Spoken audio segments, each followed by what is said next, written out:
여러분 정말 무엇 때문에 살고 계십니까? 누구를 위해 살고 계십니까? 그리고 무엇을 위해 살아가고 있습니까? 사람이라고 하는 존재는 삶의 목적이 있어야 된다고 이야기하고요. 그리고 살아야 할 이유가 무엇인지를 알아야 한다고 이야기합니다. 인사로 함께 나누셨던 것처럼 여러분 정말 예수님 때문에 살고 계십니까? 오늘은 우리들의 삶의 이유, 삶의 원동력, 그리고 성도로서 어떠한 삶을 살아야 하는가를 함께 고민하고 생각해보는 말씀을 나누려고 합니다. 세계적으로 유명한 소설 가운데 어느 세일즈맨의 죽음이라는 책이 있습니다. 아서 밀러라고 하는 작가가 쓴 책인데요. 인간이 추구하는 성공주의 신화가 얼마나 허무한 것인지를 보여주는 책입니다. 주인공 윌리라는 사람은요, 자동차 딜러입니다. 자동차를 팔러 다니는 세일즈맨입니다. 그리고 집안에서 자신의 위엄과 체면을 중시하는 전형적인, 어떻게 보면 한국적인 그런 가부장적인 가정 속에서 자라납니다. 물질적인 성공이 인생의 가치를 결정한다는 신념으로 살아갑니다. 쉽게 말씀드리면 물질로 성공해야 내가 잘 사는 인생이라고 하는 그 신념을 확고하게 가지고 살아갔던 사람이었습니다. 하지만 사회가 발전하면서 이 자동차 생산이 대량으로 이루어지고요. 그리고 우리가 지금 살고 있는 시대는 더 그렇지만 유통구조가 단순화되면서 이 자동차를 세일즈하는 세일즈맨의 자리를 잃어가게 됩니다. 가장으로서 자식들의 성공의 발판이 되어주는 그러한 것이 꿈이었던 이 윌리는 마지막에 이러한 결정을 내리게 됩니다. 자신이 들어놓은 생명보험금이 자식들 앞으로 돌아가도록 하게 만들고요. 그리고 스스로 목숨을 끊게 되죠. 그는 죽을 때 이러한 신념이 있었어요. 나의 죽음이 나의 자식들, 아들들을 살린다는 그러한 일종의 망상이었습니다. 직장에서의 성공, 그것을 통해서 나의 자식들이 성공할 수 있다라고 하는 그러한 꿈이 그에게 있었지만 결국 그 선택을 위한 수단은 잘못되는 비극으로 마치게 되었다고 하는 것입니다. 이 세일즈맨의 죽음이라고 하는 책은요, 성동 가도에서 낙오된 평범한 사람이 어떻게 무너져가는가를 철저하게 보여주는, 어떻게 보면 조금은 잔인한 그러한 사회극이라고 말씀드릴 수 있습니다. 방금 말씀드린 것처럼 이 소설의 주인공은요, 살아있는 이유, 삶의 목표, 존재의 이유, 무엇 때문에 사십니까? 라고 하는 그 질문 앞에 물질적인 성공이 인생의 가치를 결정한다는 그 신념 속에서 물질적 성공을 위한 삶을 살아갔다라고 하는 것입니다. 결국은 이러한 잘못된 신념이었지만 그 신념이 그가 살아있는 이유였고 삶의 원동력이었고 살아가는 힘이었다라고 하는 것입니다. 많은 심리학자들은요, 지금 이 시대를 살고 있는 대부분의 사람들을 이렇게 표현합니다. 마음 안에 죄의식에 이끌려서 분노의 쓴뿌리와 두려움에 이끌려서 물질과 다른 사람에게 인정받는 그러한 성공을 위해 살아가는 사람들이라고 말이죠. 이 말을 좀 더 쉽게 풀이해드리면 사람이라고 하는 존재는 정서적으로나 감정적으로 불안해지거나 초조해지거나 심란해지면 그것을 다른 것으로 채우려고 해요. 근데 그것을 대부분 물질로 보상받으려고 한다는 것입니다. 물질로 성공하면 나의 불안과 나의 초조와 그리고 나의 심란함이 사라진다는 그러한 생각 속에 살아간다는 의미입니다. 여러분 한번 생각해 보시면 좋을 것 같아요. 제가 서두에 말씀드렸던 이 어느 세일즈맨의 죽음에 등장하는 주인공 윌리의 모습이 마치 이 시대를 살아가고 있는 사람들의 모습과 너무나 흡사하지 않은가를 말이죠. 우리 주위에서 너무나 흔하게 볼 수 있는 모습이고요. 뿐만 아니라 우리 안에도 그러한 모습들이 발견되어진다는 것입니다. 죄의식, 마음의 쓴뿌리, 불안함, 이 모든 것은 진정한 그 모든 것들로부터 자유할 수 있는 진짜 무엇을 알지 못하고 만나지 못하고 깨닫지 못하기 때문에 생긴 마음이라고 하는 것입니다. 이러한 마음은 결코 하나님이 원하시는 마음은 아니라고 하는 것입니다. 지금 우리가 살고 있는 시대에 가장 흔하게 볼 수 있는 증상 중에 하나가 바로 우울증이라고 하는 것입니다. 최근 5년, 2017년부터요, 2021년, 올해 22년까지 이렇게 숫자를 보면 한국의 숫자입니다. 인구 1000명당 우울증 환자 수가 2017년에는 13명이었는데 2021년에는 18명으로 늘었다고 하는 것입니다. 매년 30% 이상이 되는 사람들이 우울증 환자로 더욱더 증가되고 있는 것입니다. 예전에는 노인층 60대 이후가 많았는데요. 21년 통계에 보면 20대가 60대보다 훨씬 더 많은 숫자로 나와 있습니다. 여러분, 이민 와서 사시는 삶이 결코 쉽지는 않으셨을 거예요. 우리 주위에도 알려지진 않지만 사실은 우울감이 아니라, 우울감은 누구나 느낄 수 있는 겁니다. 근데 우울증이라고 하는 것은 어떤 병적인 증세를 이야기하는 거죠.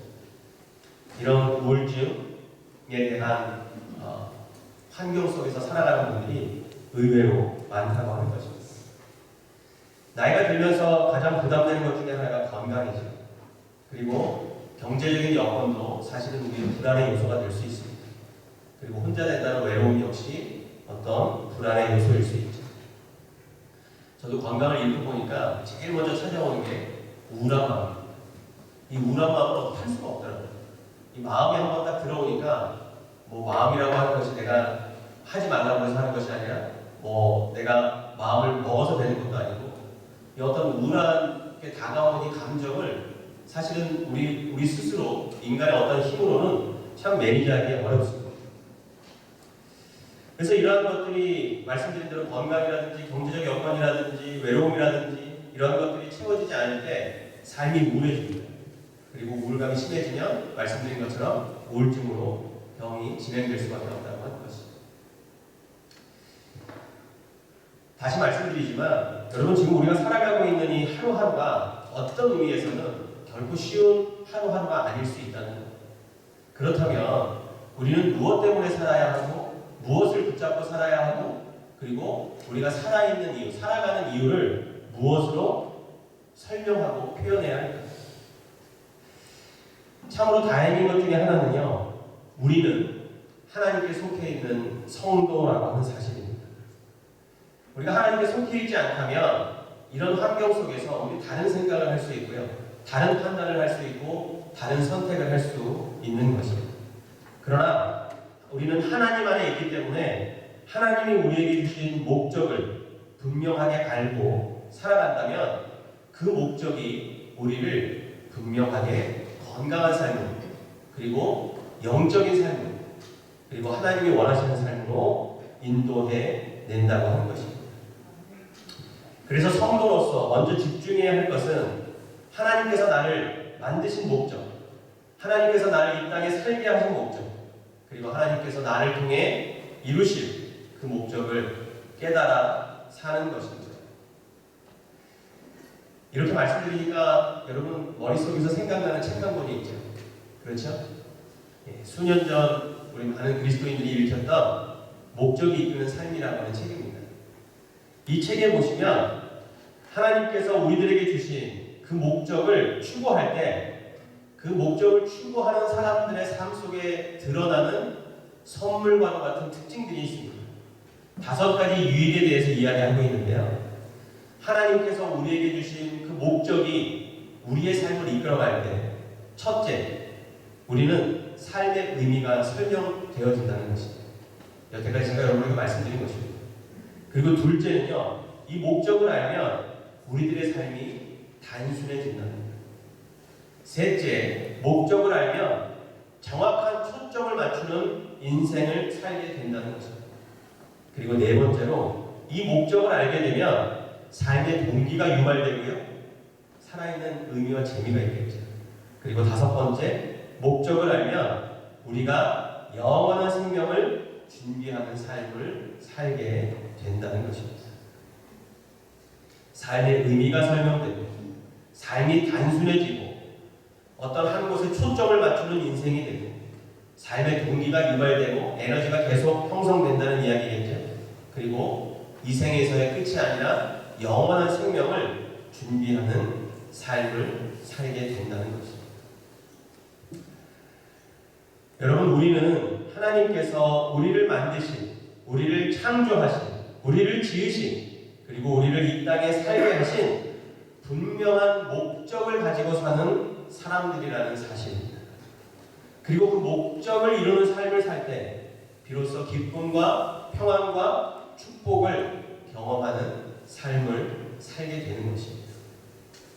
그렇다면 하나님께서 우리에게 주신 이 목적을 이루는 삶을 살기 위해서 오늘 함께 읽은 에베소서 5장의 이 본문 말씀이 우리가 어떻게 해야 삶의 목적을 잃지 않고 방황하지 않고 하나님 앞으로 계속해서 나아갈 수 있는가에 대해서 도전하고 있다는 것입니다. 그 첫 번째로요, 본문 15절에 보시면 사도 바울이 이렇게 말씀하고 있죠. 지혜 없는 자 같이 말고 오직 지혜 있는 자 같이 하여라고 말씀하고 있습니다. 첫 번째로 우리는 지혜로운 사람들이 되어야 합니다. 여기 말씀에서 이야기하는 지혜가 뭘까요? 지혜 안에는 이해력, 판단력, 결단력, 이 모든 것들을 포함하는 어떻게 보면 성품을 의미합니다. 지혜의 성품이라고 할 수 있죠. 지혜가 있어야 바로 이해할 수 있고요. 지혜가 있어야 바르게 판단할 수 있고, 지혜가 있어야 온전하게 결단할 수 있습니다. 여러분, 그런데 이 지혜가 어디로부터 오는 것이죠? 그리고 그 지혜의 원천이 누구라고 말씀하고 있습니다. 야고보서 1장 5절에 보시면 너희 중에 누구든지 지혜가 부족하거든 모든 사람에게 후히 주시고 꾸짖지 아니하시는 누구에게 구하라고요? 하나님께 구하라. 그리하면 주시리라. 누구든지 지혜가 부족하거든 하나님께 구하라. 그리하면 주시리라. 여러분, 솔로몬은 어찌했습니까? 솔로몬은 일천변제를 드렸죠. 이를 기쁘게 여기신 하나님께서 솔로몬에게 이렇게 말씀하십니다. 너가 구하는 무엇이든 주겠다고 하죠. 그래서 네가 무엇을 구하는지 나에게 말하라고 이렇게 솔로몬에게 말씀하십니다. 그때 솔로몬이 하나님께 무엇을 구하죠? 지혜를 구합니다. 하나님이 솔로몬의 그 지혜를 구하는 모습을 보시고요, 감동하셨습니다. 그래서 지혜뿐만 아니라 그에게 부와 그리고 나라를 다스릴 수 있는 지혜를 후히 주셨다고 하는 것입니다. 본문 17절에 보시면 어리석은 자가 되지 말고 오직 주의 뜻이 무엇인가를 이해하라고 했습니다. 어리석다, 이 말의 원뜻은요, 바보스럽다, 멍청하다, 미련하다, 분별을 못한다 라는 뜻을 가지고 있습니다. 성경에는 지혜로운 사람도 있지만 어리석은 사람도 있어요. 욥기 2장 10절에 보시면 욥의 아내를 어리석은 여인으로 표현하고 있습니다. 마태복음 7장 26절에는요, 모래 위에 집을 지은 사람을 어리석은 자라고 말씀하고 있어요. 마태복음 25장에 보시면 기름을 준비하지 못한 5 처녀를 어리석다고 했고요. 누가복음 12장에는 자기를 위하여 재물을 쌓아둔 부자 노루를 어리석다고 했습니다. 시편 14편 1절에 시편 기자는 어리석은 자는 그 마음에 이르기를 하나님이 없다 하는구나. 하나님이 없다고 말하는 사람들을, 하나님이 없는 것처럼 그렇게 사는 사람들을 성경은 어리석은 사람이라고 말씀하고 있습니다. 너무나도 분명하죠. 지혜를 구하는 지혜의 원천을 하나님으로 말씀하고 있고요, 하나님을 알지 못하는 자를 반대 어리석은 자로 표현하고 있습니다. 전도서 2장 10절에 보시면 어리석은 자들을 어두움을 해낸다고 표현하고 있고요, 잠언 9장 13절은 아무것도 알지 못하면서 떠들어대는 사람들을 어리석은 사람들로 표현하고 있습니다. 성경에 엄청난 표현들이 있어요. 누가복음 11장에 보시면 어리석은 자를 표리부동하는 사람들, 앞에서는 잘하는 척하지만 뒤에서는 그렇지 못한 사람들을 어리석은 사람이라고 이야기하고요. 디모데후서에 보시면 변론하기를 좋아하는 사람들, 말하기를 좋아해서 사람과 사람 사이를 갈라놓는 사람들을 어리석은 사람이라고 말씀하고 있습니다. 그래서 바울은 17절, 본문 17절에서 간곡하게 부탁하는 것이죠. 어리석은 자가 되지 말고 주의 뜻이 무엇인가를 이해하는 지혜로운 사람이 되라고 말이죠. 여러분, 여기서 주의 뜻이 무엇인지 이해하는 사람이 되라고 하는 이 영어의 understand라고 하는 표현을 보면 이 understand는 under, 어느 것 아래에 있는 것이고, 그리고 stand는 완전하게 서 있는 것을 의미합니다. 어떤 서 있는 것에 그 아래에 들어오는 것을 이해하는 것으로 표현하고 있어요. 우리 식으로 이야기하자면 온전한 하나님 말씀, 이 말씀의 기준 안에 그 안으로, 그 아래로 들어오는 것을 말한다고 이해할 수 있는 것입니다. 주님의 뜻을 분별하는 것은 성도에게 있어서 너무나 중요하고 소중한 일입니다. 왜냐하면 하나님의 뜻, 주님의 뜻을 알지 못하고서 주님의 사람이 될 수도 없고 주님의 뜻을 이행하면서 살 수도 없기 때문입니다. 주님 아래 선다는, 주님 아래 살아간다는 그것은 바로 우리의 삶의 기준이 주님이 되셔서 주님의 말씀이 되셔서 그 안에 살아가고 있는 사람의 모습을 의미하는 것이죠. 그런 의미에서 여러분, 말씀 안에서 우리의 삶의 기준인 예수 그리스도의 그 말씀 안에서 날마다 예수님을 만나셔야 합니다. 그리고 날마다 그 만나는 예수님을 통해서 예수님의 뜻을 이해하고 그리고 예수님의 사람으로 살아가야 한다는 것입니다.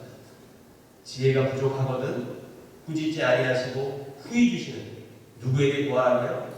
하나님께. 말씀 안에서 하나님께 구하시면 하나님은 우리에게 풍성한 지혜뿐만 아니라 풍성한 은혜로 함께 해주시는 분이시기 때문입니다. 둘째로 이 하나님의 목적을 이루는 사람에게 있어서 필요한 것은요, 찬양하는 사람이 되어야 한다는 것입니다. 오늘 보면 19절의 말씀입니다. 자, 19절 말씀 함께 합독해 볼까요? 19절입니다. 시와 찬송과 신령한 노래들로 서로 화답하며 너희의 마음으로 주께 노래하며 찬송하며.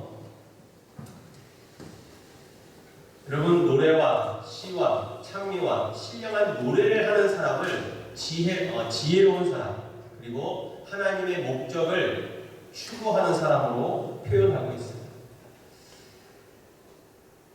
어떨 때 우리는 신령한 노래를 부를 수 있습니까? 여러분, 어떨 때 찬양이 나가는 물론 힘들고 어려울 때도 우리가 의지적으로 찬양하고 하나님 앞에 나아가죠. 그러나 정말 우리가 감사하고 기쁘고 무엇인가 충만해 있을 때는 그냥 누가 툭 치기만 해도 우리는 막 찬양을 쏟아냅니다. 성령의 충만함이 내 안에 있습니다. 바꿔 말씀드리면 성령의 충만함 속에서 환경과 조건은 두 번째 문제일 수 있습니다. 우리가 성령의 충만함 가운데 있다면 우리는 찬양하는 사람이 될 수 있다고 하는 것입니다. 본문 18절에 보시니까 이런 말씀이 있죠. 술 취하지 말라. 이는 방탕한 것이니 오직 무엇을 받으라고요? 성령의 충만함을 받으라. 예수님을 믿은 사람들, 예수님을 믿는 그 믿음이 있는 사람들은 이미 성령을 받은 사람들입니다. 성령은 우리에게 막 이렇게 성령을 받으라 해서 받아들이는 게 아니고요. 내 안에 믿음이 있으면 이미 내 안에 성령님이 내게 하시는 거예요. 성령이 함께 하시는 겁니다. 예수님을 주님으로 고백하고 예수님을 찬송하는 그 자체가 내가 성령 가운데 있다는, 성령이 내 안에 내주하신다는 증거라고 하는 것입니다. 고린도전서 12장 3절에 성령으로 아니고는 누구든지 예수를 주라 시인할 수 없다. 내가 예수님을 주님으로 시인한다는 자체가 성령의 충만함이 있다고 하는 것이죠. 이 오늘 성령의 충만함을 받으라는 말씀은요, 원문에 보면 수동태형입니다. 수동태는 내가 막 받으려고 해서 받아지는 게 아니에요. 주시는 누군가에 의해서 내가 받아지는 겁니다. 내가 취해지는 것이죠. 바꿔 말씀드리면 하나님은 날마다 우리에게 성령을 부어주세요. 성령의 충만함을 주시는 거예요. 그런데 우리는 그것을 정말 내 마음 가운데 그리고 내 심령 가운데 받을 만한 준비가 되어 있는가를 우리가 생각해 보아야 한다는 것입니다. 성령의 충만함을 위해서 하나님을 찬양하라는 거예요. 하나님을 찬양하면 우리 안에 늘 성령을 부어주시는 하나님께서 더욱더 충만하게 역사하신다는 말씀입니다.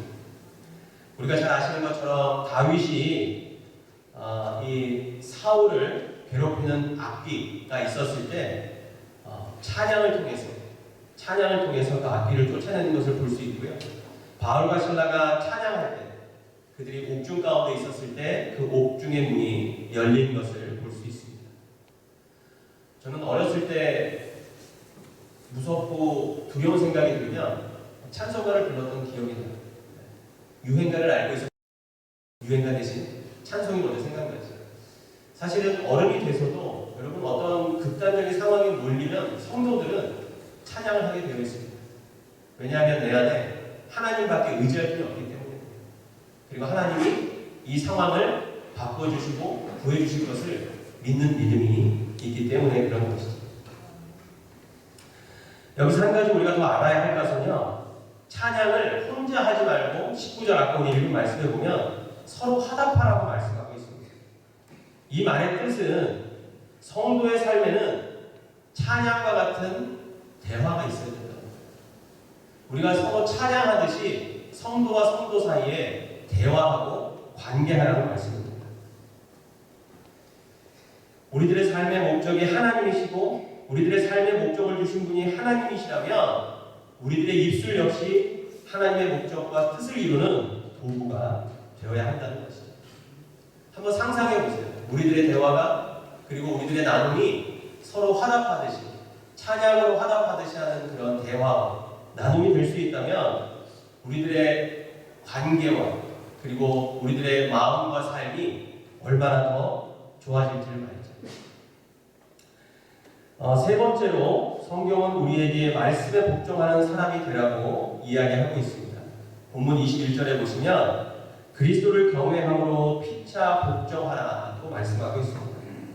한마디로 말씀드리면 주님께 복종하는 삶을 사는 것이 나에게 이 목적이 이끄는 삶으로 인도되어질 수 있는 길이라고 하는 사실입니다. 그리스도의 삶을 한마디로 표현한다면 순종하는 사람들, 말씀에 복종하는 사람들이라고 말씀드릴 수 있습니다. 어떤 복종이냐? 하나님의 말씀에 아주 단순하게 복종하는 것입니다. 우리들의 영적 성장의 열쇠는 바로 순종과 복종에 있습니다. 하나님이 우리에게 주신 목적을 이루는 목적이 이끄는 삶을 실천하겠다고 하는 사람은 하나님을 향한 말씀의 순종으로 시작되어야 하는 것입니다. 그런데 이 순종의 말씀 속에 우리가 한 가지 더 알아야 할 것은요, 예수님을 향한 복종뿐만이 아니라 아까 우리 찬양에서도 본 것처럼 성도 간에도 서로 복종하라는 말씀입니다. 여러분 한번 생각해 보시면 내가 누군가의 말에 순종하고 복종한다는 건 그 사람을 나보다 어떻게 생각하는 거죠?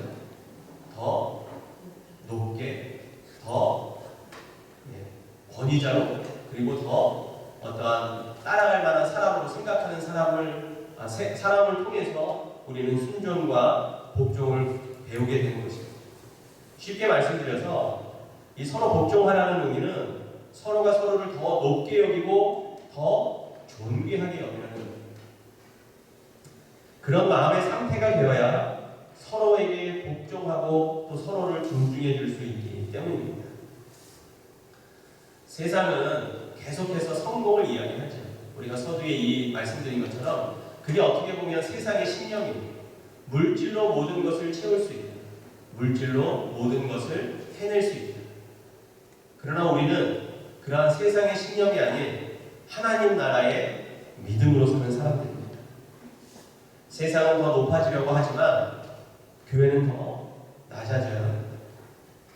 성도의 삶은 하나님이 계신 곳을 향하는, 하나님이 높은 곳에 계시니까 저 높은 곳을 향하여라고 하는 찬송이 있지만 마음만큼은 더 낮은 곳을 살필 수 있어요. 예수님께서 높고 높은 곳을 버리시고 낮고 낮은 곳으로 오셨던 것처럼 우리의 삶의 시선과 마음도 그곳을 향해 있어야 한다는 사실입니다. 본문의 말씀처럼 우리가 진정으로 예수 그리스도를 경외한다면 우리는 피차 더 존귀하게 생각하고 더 높게 생각해서 복종하는 사람들이 될 수 있다고 하는 것입니다. 예수님께서는 하나님의 말씀에 33년간 복종하는 삶을 사셨죠.